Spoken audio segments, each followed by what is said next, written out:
Smoke was still rising off my porch when I realized every camera on my cabin was dead. Not glitched. Cut. Clean, professional cuts. My restored 1923 sign was burned black, curling at the edges like someone wanted me to remember it. Then my phone vibrated 3:00 a.m. motion alert. A single frame loaded a gloved hand reaching for my railing. I hadn't heard a sound. Inside, the DVR was smashed. The back door lock picked. And sitting perfectly centered on my front step was a cream envelope stamped final notice from an HOA I didn't belong to. Before I could open it, a county sedan rolled in. That's when I understood the fire wasn't the threat. It was the countdown. Karen Aldridge didn't knock. She sent 2 men in matching polos to walk straight onto my dock and start taking pictures like they were documenting a crime scene. Radios clipped to their belts, lake wind enforcement stitched over their chests. One crouched to photograph my lanterns. The other stared at my flower barrels like they offended him personally. I stepped onto the porch and lifted my phone. "You're trespassing," I said.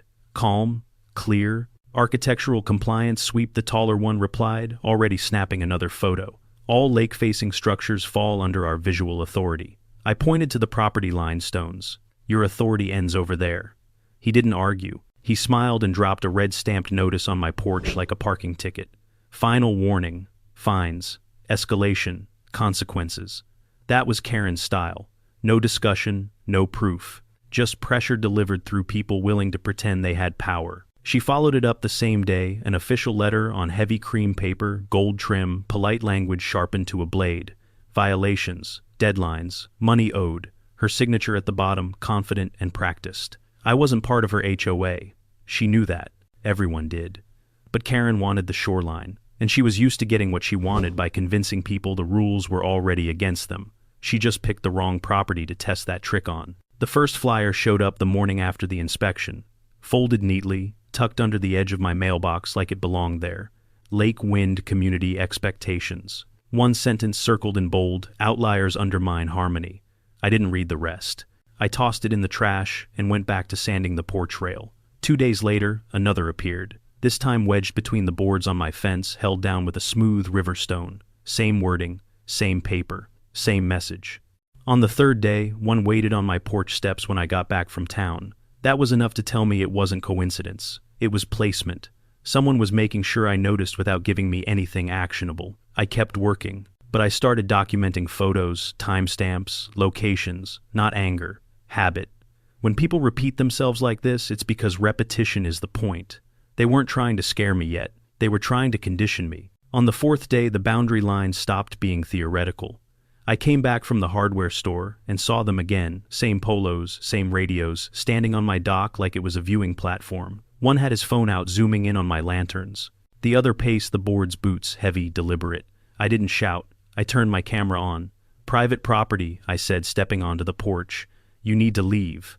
The shorter one smirked. "We have visual corridor authority over all shoreline structures." I pointed to the boulders marking my line. "Not past those." He didn't argue. He reached into his folder and dropped a notice onto my porch. Red stamp. "Final warning. Fines pending." Then they walked off like they'd done this 100 times.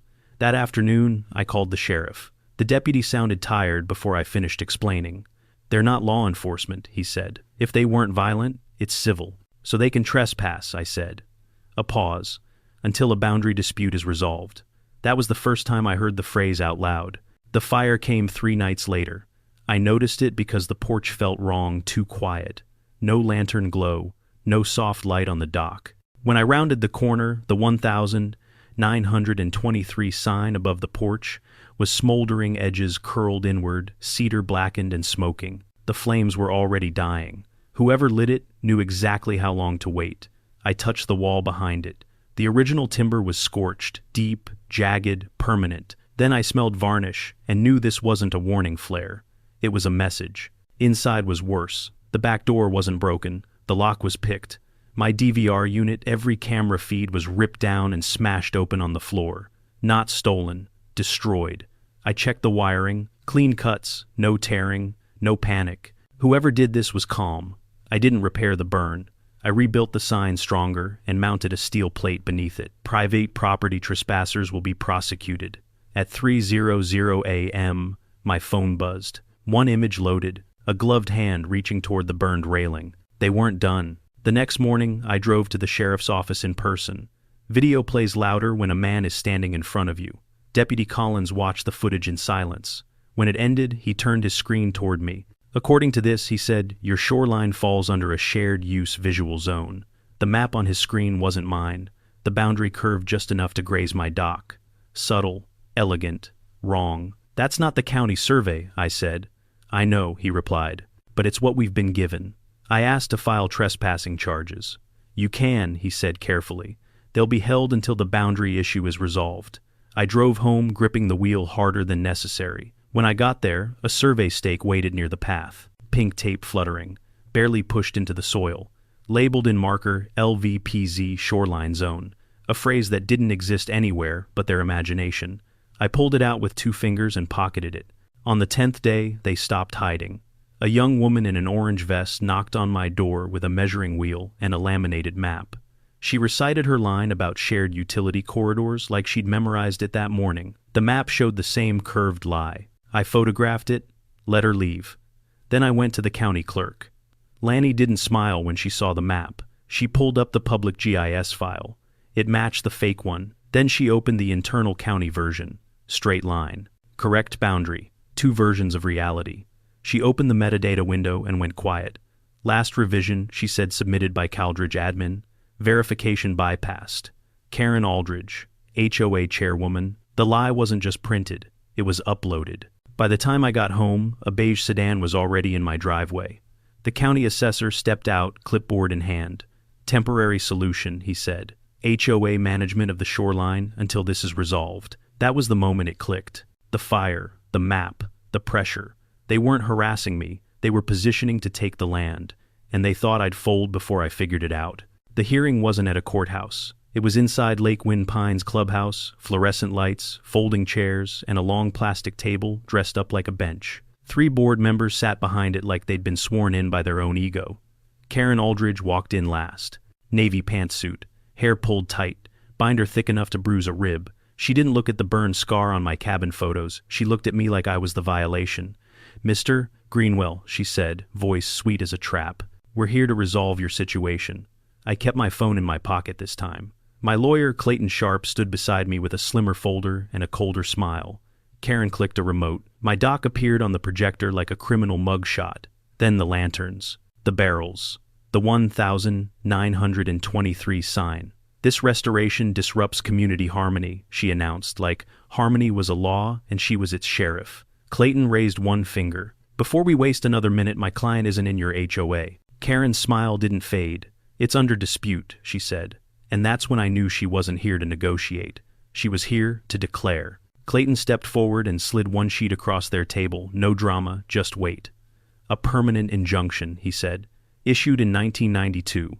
Lake Wind Pines is barred from claiming this property. Forever." 1 board member picked it up like it might bite him. Another glanced at Karen, waiting for her to laugh. Karen didn't laugh. She leaned in. "That's outdated." Clayton's eyes didn't move. "Then explain this." He dropped photos next: county plat overlays, shoreline markers, the exact line carved into reality.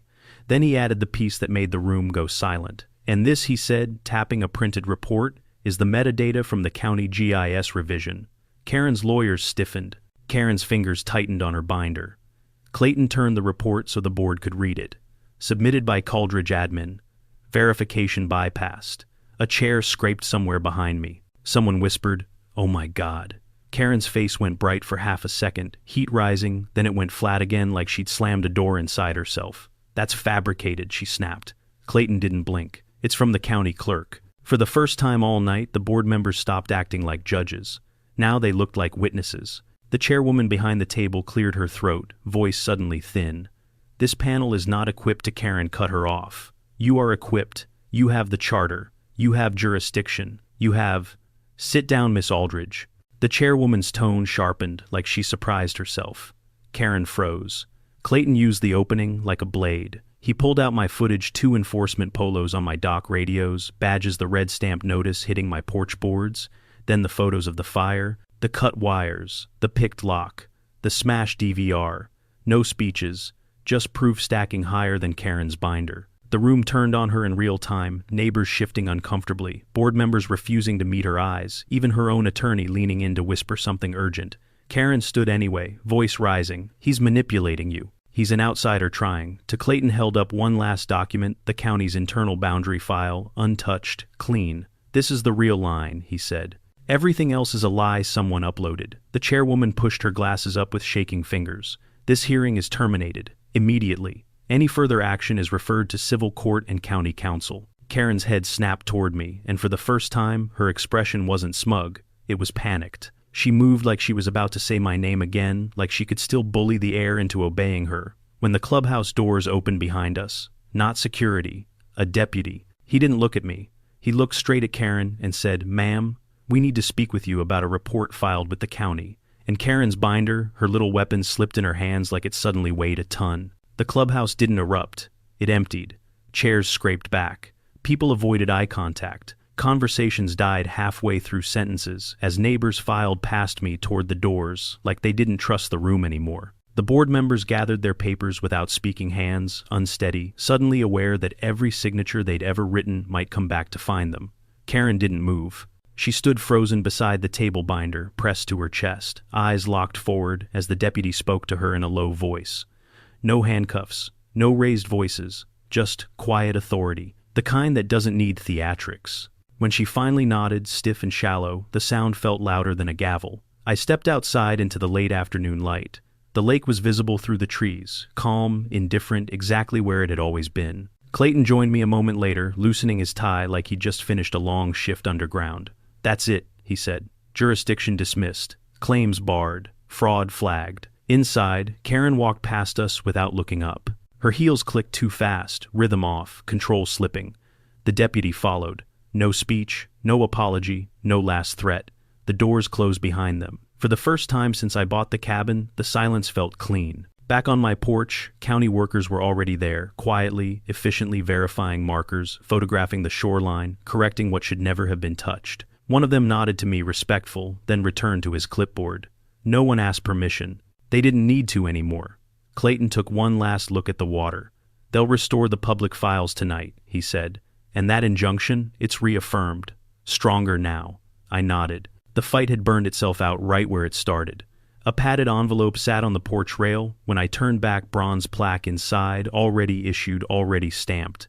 Historic property established, 1923. No ceremony, no press, just truth catching up. I mounted it beside the porch where the old sign had burned. I didn't cover the scar.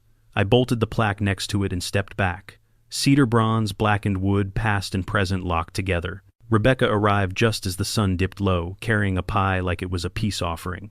We didn't say much. We didn't have to. We stood on the dock and watched the light stretch across the lake in long gold bands. "He would have liked this," she said finally. "I know," I replied. When she left, I went back to the workbench. The new sign was already cut and sanded smooth. I heated the branding iron until it glowed steady and patient, then pressed it into the cedar. The burn hissed deep and sure. 1923 Fisherman's Cabin. Beneath it I fixed a small steel plate. Clean, simple, final, private property, not part of any HOA. I mounted it where the others could see it from the water. The lanterns flickered on as dusk settled their antique glow, soft against the dark. The lake lapped gently at the posts. No paddleboarders drifted close. No joggers slowed to stare. No flyers waited on my steps. Just quiet. Real quiet. The kind that doesn't watch you back.